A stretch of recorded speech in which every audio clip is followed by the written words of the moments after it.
Hello, good morning. मी आहे माऊ. अशी होती आमच्याकडची आजची सकाळ. खरंच इतकं धुकं होतं आणि खूप अशी थंडी होती.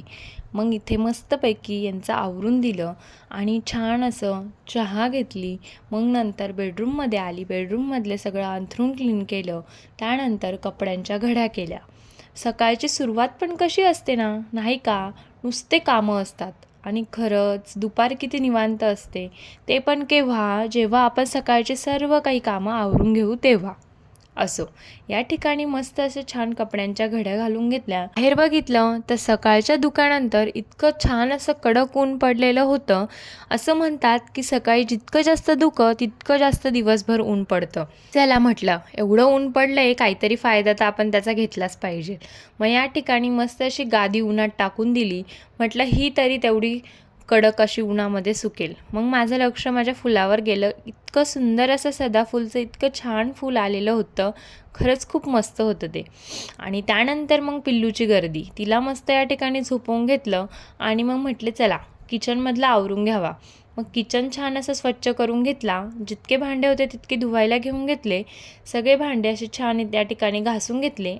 आज माझ्याकडनं इतका मोठा पराक्रम झाला होता ना, खरंच. म्हणजे तो मी नव्हता केला, केला होता माझ्या मिस्टरांनी.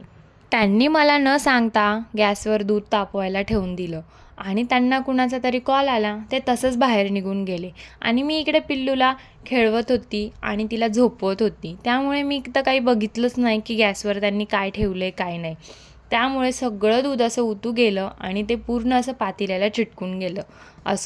असं तर कधी ना कधी होतच असतं. ते काही त्यांनी मुद्दाम नाही केलं, ते चुकूनच झालं. मग सगळं किचन आवरून घेतला आणि त्यानंतर आली. म्हटलं चला हॉलमध्ये बघितलं तर टेबलवर खूप असा पसारा पडलेला होता. म्हटलं चला टेबल आणि टी व्हीची डस्टिंगच क्लीन करून घ्यावी. मग टेबल आणि टी व्हीची डस्टिंग करायला घेतली. प्रत्येक हप्त्याला 1-2 दिवसाआड डस्टिंग करूनही इतकी धूळ घरामध्ये येते कुठून तेच कळत नाही. खरंच ना, आत्ताच फॅन साफ केला तरी फॅनवरती लगेच धूळ जमा होते. टी व्ही साफ केली लगेच धूळ जमा होते. इथे संध्याकाळच्या वेळेस पिल्लूची अशी गोड अशी मस्ती चालू होती आणि इथे बघा ती किती छान अशी खेळते आणि तिला खेळायला काही पण पाहिजे असतं. चला मग तुम्हाला माझा व्लॉग आवडला असेल तर माझ्या चॅनलला नक्की सबस्क्राईब करा. भेटूया नेक्स्ट व्लॉगमध्ये. बाय.